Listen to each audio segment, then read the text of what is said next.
Di video sebelumnya, sudah diceritakan Tanya menjadi pendeta agung, Ensum menyelamatkan Karika dari upaya pemberontakan, Asaron mengirim pasukan rahasianya untuk membunuh Teala dan Tanya, sementara Tagon dia pergi ke suatu tempat untuk melakukan sesuatu. Dan inilah kelanjutan dari Arthdal Chronicles Part 5 The Final. Setelah akhir yang dramatis pasukan sehati mulai melancarkan aksinya, prajurit Tagon yang sedang mabuk diserang, namun mereka berhasil mengalahkannya, begitu juga dengan Teala yang sempat dibuat kewalahan sebelum akhirnya dia bisa mengalahkan pasukan sehati yang ada di rumahnya. Sementara itu saya dibuat tak berdaya setelah seorang sehati meniupkan serbuk misterius. Namun dia bangkit melindungi Tanya, dan berusaha sekuat tenaga untuk mengalahkannya. Setelah saya pingsan, Tanya menyembunyikannya di lemari dan membuat tipuan untuk para penjaga, sementara itu ternyata Tagon sedang menghadiri makam Sanung. Terlepas dari hubungan mereka yang rusak, Tagon tetap menganggap Sanung sebagai ayahnya. Selama hidup Tagon selalu membunuh siapapun yang mengetahui identitasnya sebagai Igutu. Oleh karena itulah Tagon bersumpah akan menjadi sosok Aramun Hesula agar setiap nyawa yang mati karenanya tidak sia-sia, dan menjadi pengorbanan mulia. Itulah sudut pandang Tagon dalam menjalani hidupnya. Tidak lama dari itu Asaron muncul dan mengejutkannya. Saat itu Asaron sudah tahu bahwa Tagon adalah pembunuh Sanung.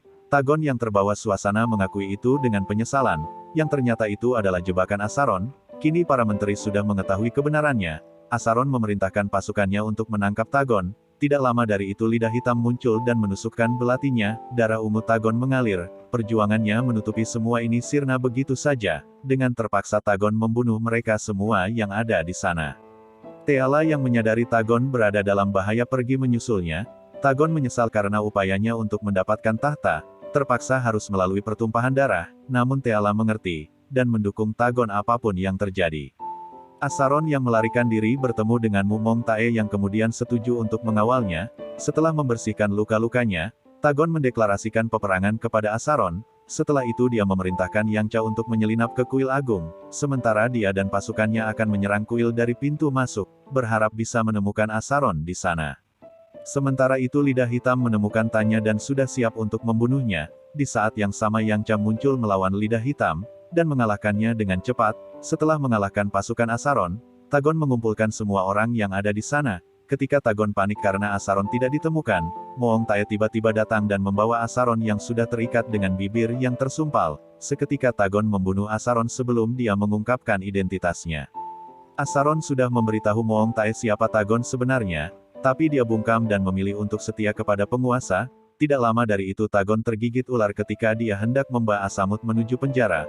Racunnya membuat ia pingsan, dan Herim dipanggil untuk mengobatinya. Sebagai seorang tabib Herim terkejut saat menyadari bahwa Tagon adalah Igutu. Menahan kaget dia bergegas pulang setelah mengobatinya. Teala menyadari kejanggalan itu, meminta Mogoang untuk membunuh Herim jika dia nampak mencurigakan. Benar saja Herim dengan cemas mengajak keluarganya pergi untuk melarikan diri. Mogoang yang melihat itu mengejar mereka, hingga ke tengah hutan, di bawah bulan sabit yang terang. Meskipun Mogoang tidak tahu alasan yang sebenarnya, dia tetap membunuh Herim dan istrinya. Ketika Chang diseret untuk dieksekusi, Nunbyul marah dan mengeluarkan kekuatannya. Dia bangkit bertarung dengan kekuatan ilmu berpedangnya. Tidak ada yang bisa menghentikan dia saat itu. Mogoang mulai panik dan melarikan diri. Namun ternyata malam itu adalah malam terakhir baginya, malam di mana ramalan Tanya menjadi kenyataan.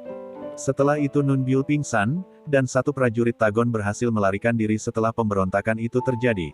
Tanya menghukum semua orang yang terlibat, dan mengampuni nyawa para kerabatnya, sementara Ensum dan Ipseng yang tersesat, menyusuri sungai menggunakan perahu. Sialnya mereka ditangkap dan ditahan oleh suku Ago. Walaupun Ipseng berasal dari suku tersebut, tapi dia berasal dari klan yang berbeda. Ipseng berasal dari klan Tae sementara yang menahan mereka berasal dari klan Mio.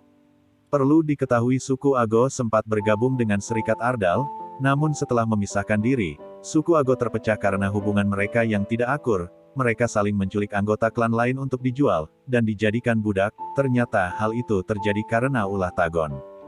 Beberapa tahun yang lalu, saat itu suku Ago tidak memiliki lahan untuk bertani.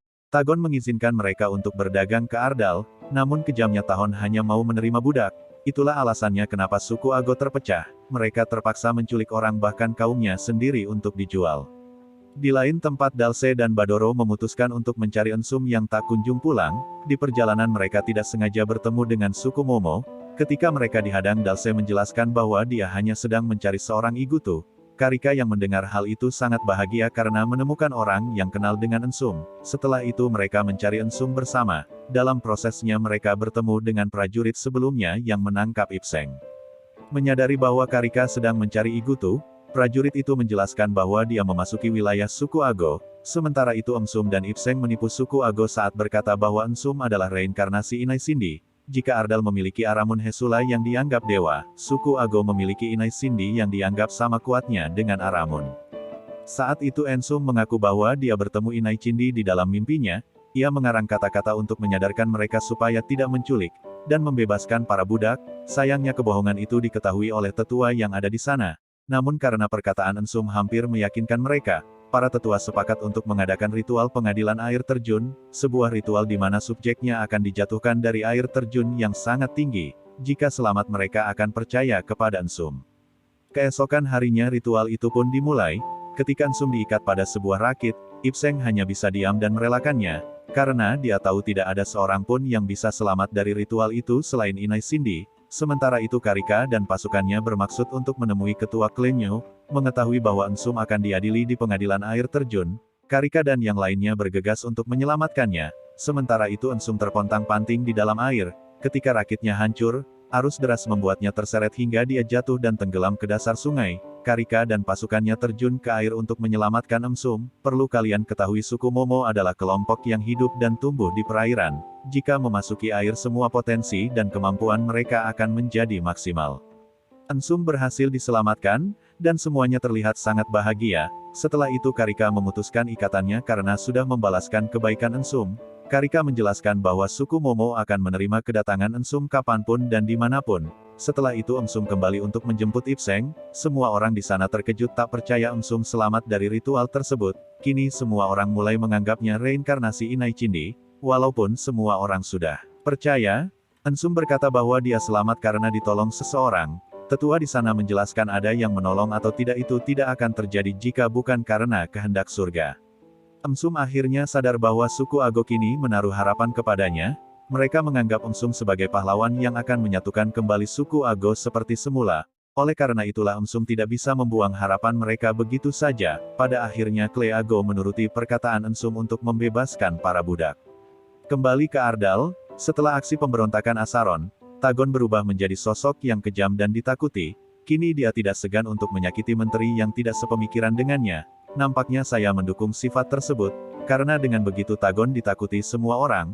Mengejutkannya ambisi saya kini berubah, di mana asalnya dia ingin menyebarkan ajaran assassin, namun sekarang dia berambisi untuk menjadikan Tagon sebagai sosok raja yang menguasai segalanya. Menyadari perubahan Tagon, Mihol mengkhawatirkan Teala yang mungkin saja ditinggalkan suatu saat nanti. Namun Teala menyangkal dan lebih mempercayai Tagon daripada ayahnya sendiri. Keserakahan Tagon semakin memuncak ketika dia ingin menguasai rahasia perunggu yang dimiliki Mihol. Perlu kalian ingat suku Hai memiliki ilmu pengetahuan tentang membuat senjata perunggu. Mihol menjadi kunci dari pengetahuan tersebut karena hanya dia yang mengetahui rahasianya saat ini. Tidak lama dari itu Tagon memerintahkan saya untuk menangkap Mihol untuk menyiksanya. Teala yang mengetahui itu menemui Tagon, menatapnya dengan tidak percaya. Saat air matanya mengalir terlepas dari kebenciannya pada Mihol, dia tetaplah seorang ayah bagi Teala. Saat itu dia mengajukan diri untuk menginterogasi Mihol menggunakan ramuan halusinogen, sebuah ramuan yang akan membuatnya jujur. Sementara itu Mihol terus berjuang mempertahankan rahasianya. Dia tidak menyerah sampai akhirnya Teala datang dan mengambil alih interogasi. Setelah menutup ruangan, Teala meminta maaf kepada Mihol karena sudah tidak percaya kepadanya selama ini. Sembari berlutut Teala memohon kepada Mihol untuk mewariskan rahasianya. Saat itu dia berjanji akan balas dendam dan menjaga rahasia itu sebaik mungkin. Tidak lama dari itu Tagon datang dan mengetahui bahwa Mihol sudah tiada. Dengan Teala membunuh satu-satunya orang yang bisa membuat ramuan halusinogen. Dengan begitu Teala bisa menjaga rahasianya dengan baik. Tagon yang mengetahui hal itu marah, namun Teala mengancamnya, saat dia berkata bahwa dirinya mengandung anak Tagon. Mendengar hal itu Tagon luluh dan tidak bisa menyakiti Teala. Kembali ke Ensum, dia dan pasukannya datang ke Doldam Bul untuk menyelamatkan para budak. Aksinya itu diketahui oleh Tanya ketika Secon kembali ke Ardal dan menceritakan semuanya. Di lain tempat Yon Bal, prajurit sebelumnya yang mengajar Ensum dan Ipseng juga kembali ke Ardal. Saat itu dia terkejut ketika menyadari betapa miripnya saya dengan Ensum. Ketika Yonbal menceritakan hal itu kepada rekannya, saya mendengar dan akhirnya dia tahu bahwa ada seorang Igutu yang identik dengan dirinya. Sementara itu Chang dan Nunbyul ternyata bersembunyi di sebuah gua. Saat itu Chang bermaksud untuk menyegel kembali kekuatan Nunbyul, namun dia menolak dan memilih untuk menjadi Neantal seutuhnya. Chang melarangnya, karena itu sangat berbahaya. Nunbyul yang terus memaksa membuat Chang bertanya apa maksud dan tujuannya itu. Nunbyul menjelaskan bahwa mereka harus kuat menghadapi keadaan ini. Tidak hanya itu, dia juga akan membalaskan dendamnya kepada Tagon dan Teala walaupun nyawanya yang menjadi taruhannya. Kembali ke Ensum, setelah menyerang Doldam Bull dia memberitahu para budak bahwasanya mereka sudah bebas dan bisa kembali ke tempat asalnya.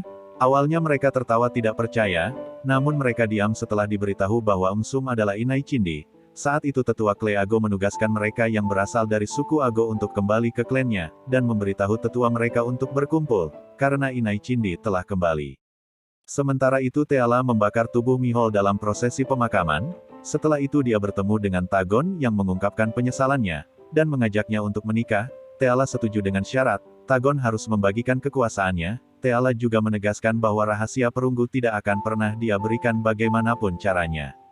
Tagon setuju namun secara diam-diam dia menugaskan saya untuk mencari tahu rahasia tersebut. Sementara itu Teala menemui Asasakan tetua klan Asa yang dihukum karena tragedi pemberontakan sebelumnya.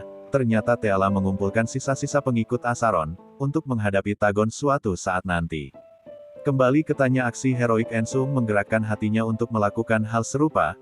Tanya pergi keluar dan mendatangi tempat perbudakan. Saat itu Tanya menuntut kepada pemilik di sana untuk tidak membelenggu budak terlalu lama, dan memberi mereka makan 3 kali sehari. Tanya berjanji akan menyuplai makanannya dari kuil agung. Saat itu para budak menangis dan mengucapkan terima kasih kepadanya.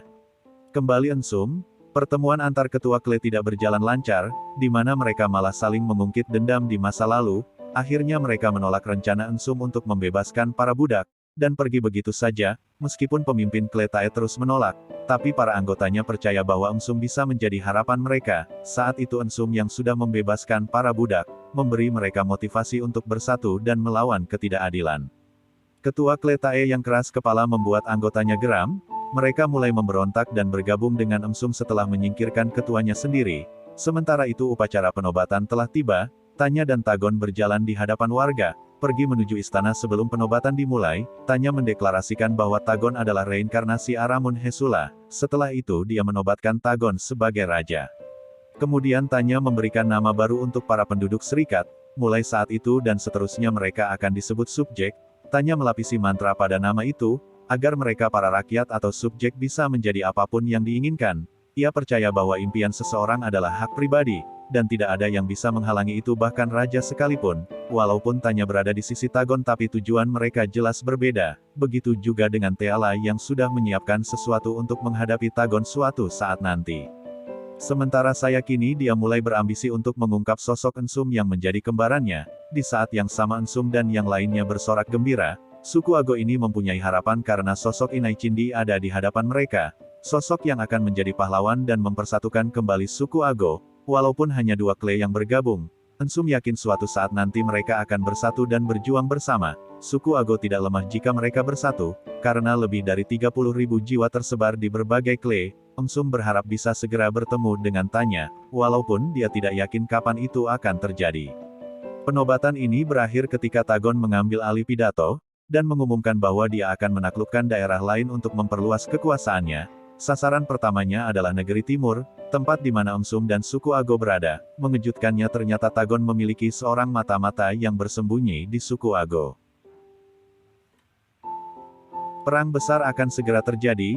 Dalam epilog saya diperlihatkan menunggangi kuda dan memimpin pasukan Ardal untuk melawan suku Ago. Ribuan orang terlihat sangat siap dengan pertempuran tersebut. Adegan berpindah ke air terjun besar, di mana Ensum memegang sebuah pedang dan memimpin suku Ago pergi ke medan pertempuran. Kemudian adegan memperlihatkan seorang pria yang terdampar di pantai di mana Karika terkejut saat melihatnya. Di medan pertempuran akhirnya Tanya bertemu dengan Ensum untuk pertama kalinya. Mereka berdua terpana melihat satu sama lain. Sementara itu Tagon dan Teala melahirkan bayi mereka dan terlihat sangat bahagia. Adegan berpindah di mana Tanya menemani seorang pria yang dibalut perban. Tanya terkejut ketika pria itu memanggil namanya, bertanya dalam hati apakah dia Ensum atau bukan. Setelah itu Tanya menaiki kuda Hanmoru dan berkata kepadanya untuk berlari secepat mungkin. Epilog berakhir dengan caption mengatakan bahwa legenda Ardal akan terus berlanjut.